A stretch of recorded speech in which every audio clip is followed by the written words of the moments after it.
사람은 누군가를 잃고 나면 이상한 버릇이 생긴다고 합니다. 어떤 사람은 매일 같은 시간에 하늘을 올려다보고, 어떤 사람은 떠난 사람의 SNS를 몇 년 동안 지우지 못합니다. 저도 그런 사람이었습니다. 제 휴대폰에는 아직도 죽은 친구의 번호가 저장되어 있습니다. 삭제하려고 몇 번이나 시도했지만 끝내 지우지 못했습니다. 그 이름을 보는 것만으로도 함께 웃었던 시간들이 떠올랐기 때문입니다. 그 친구 이름은 김도현이었습니다. 초등학교 5학년 때 처음 만났고 29살이 될 때까지 가장 가까운 친구였습니다.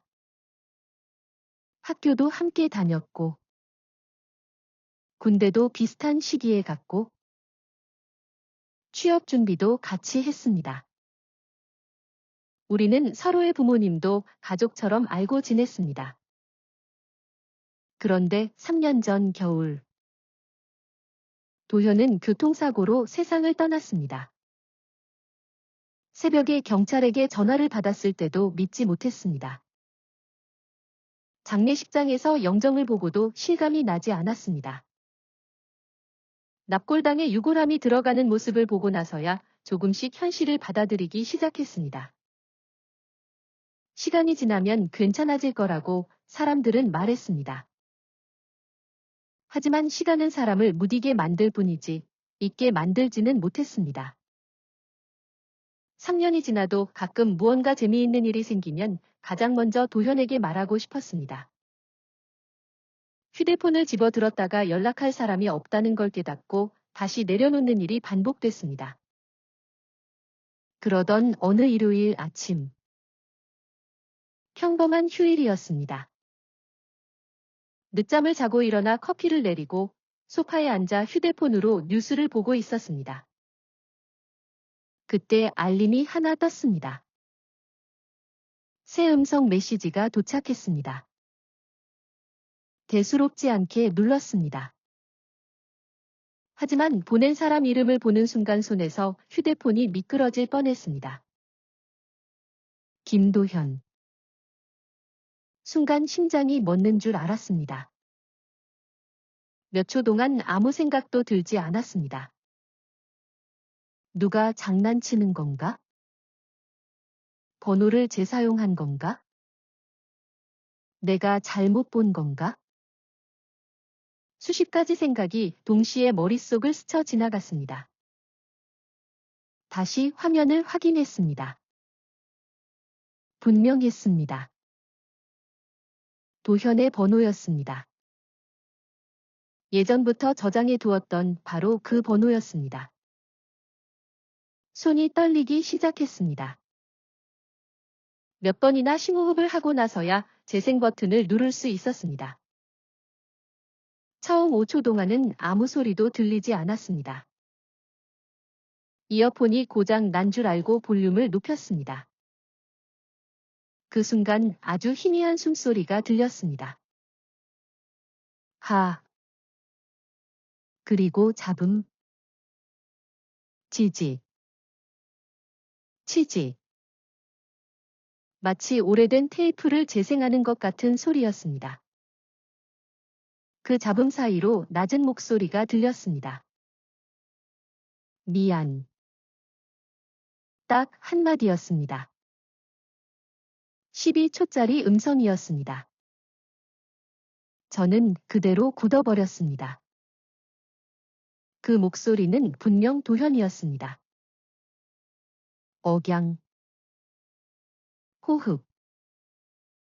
말을 끝낼 때 살짝 웃는 버릇까지 똑같았습니다.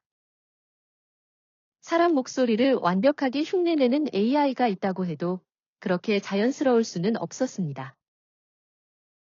저는 그 음성을 20번도 넘게 반복해서 들었습니다. 들을수록 확신이 들었습니다. 이건 도현이다. 하지만 동시에 말이 안 됐습니다. 도현은 이미 죽었습니다. 장례식도 치렀고 납골당도 다녀왔습니다. 도저히 설명할 방법이 없었습니다. 그날 회사에 출근했지만 아무 일도 손에 잡히지 않았습니다. 메일을 보내면서도, 회의를 하면서도 계속 휴대폰만 바라봤습니다. 점심시간이 되자 결국 같은 팀 민수에게 조심스럽게 물었습니다. 야, 혹시 죽은 사람 번호로 연락 오는 경우도 있냐? 민수는 웃으며 말했습니다. 갑자기 공포영화 찍냐? 아니, 진짜로. 민수는 대수롭지 않다는 듯 어깨를 으쓱했습니다. 번호 재사용됐겠지? 근데 음성이 거기까지 말하다가 멈췄습니다. 아무리 말해도 믿지 않을 것 같았습니다. 퇴근하자마자 통신사 고객센터에 전화를 걸었습니다. 상담원은 제 번호와 메시지 기록을 확인하더니 이상한 반응을 보였습니다. 고객님. 네. 음성 메시지는 맞습니다. 그렇죠? 그런데 발신 기록이 없습니다. 무슨 말씀이세요? 메시지는 고객님 휴대폰에 생성됐는데 시스템에는 보낸 사람이 존재하지 않습니다. 오류 아닌가요? 저희도 처음 보는 사례입니다. 전화를 끊고 나니 더 혼란스러웠습니다. 메시지는 있는데 보낸 사람은 없다는 말. 그날 밤 저는 도현과 함께 찍었던 사진들을 꺼내보기 시작했습니다. 졸업식 사진, 여행 사진, 군대 휴가 때 찍은 사진. 모든 사진 속에서 도현은 늘 웃고 있었습니다. 사진을 넘기던 중 한 장에서 손이 멈췄습니다. 사고가 나기 일주일 전에 찍은 사진이었습니다. 사진 속 도현은 평소와 달리 표정이 어두웠습니다. 그때는 몰랐습니다.